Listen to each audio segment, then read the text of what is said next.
পঞ্চগড় জেলা সমিতি ঢাকা আয়োজিত আজকের এই মানববন্ধনের সম্মানিত সভাপতি, মানববন্ধনে উপস্থিত পঞ্চগড় জেলার সর্বস্তরের জনগণ, আমার সামনে উপস্থিত মিডিয়ার ভাই ও বোনেরা, যারা যেখান থেকে শুনছেন সবাইকে জানাই পঞ্চগড় জেলার পক্ষ থেকে সংগ্রামী সালাম এবং শুভেচ্ছা। আসসালামু আলাইকুম। আপনারা যারা ঢাকায় বসবাস করেন তারা অনুভব করতে পারবেন না 12 লক্ষ মানুষের বসবাস পঞ্চগড় জেলায়। একটা মানুষ অসুস্থ হলে শুধুমাত্র প্রাথমিক চিকিৎসা দেওয়া হয়, ওখানে আর কোনো চিকিৎসার ব্যবস্থা নাই। প্রাথমিক চিকিৎসার পরে ওখান থেকে পাঠিয়ে দেওয়া হয় রংপুর অথবা দিনাজপুরে।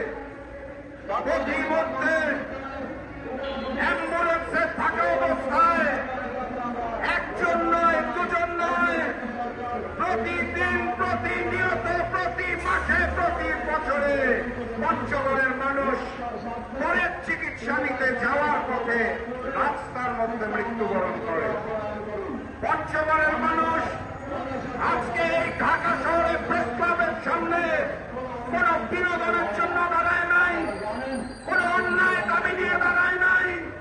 তারা সরকার বাহাদুরকে শুধু জানিয়ে দিতে চায় আমরা পঞ্চগড়ের মানুষ আমাদের চিকিৎসা সেবা নিয়ে পঞ্চগড়ের মাটিতে মৃত্যুবরণ করতে চাই, রাস্তার মধ্যে অ্যাম্বুলেন্সে মৃত্যুবরণ করতে চাই না। স্বাধীনতার 54টি বছর পেরিয়ে যাওয়ার পরে এটা আমাদেরই ব্যর্থতা।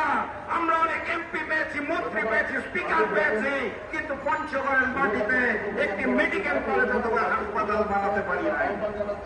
অত্যন্ত দুঃখের সাথে পরিলক্ষিত হয় এই ঢাকা শহর থেকে জেলা হিসাবে সবচেয়ে দূরের জেলা পঞ্চগড়।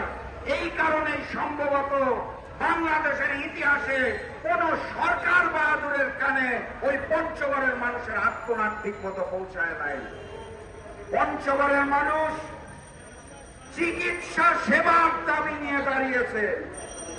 পঞ্চগড়ের মানুষ বৈষম্যহীন বাংলাদেশে একটি বৈষম্যমুক্ত রায়ের দাবিতে দাঁড়িয়েছে।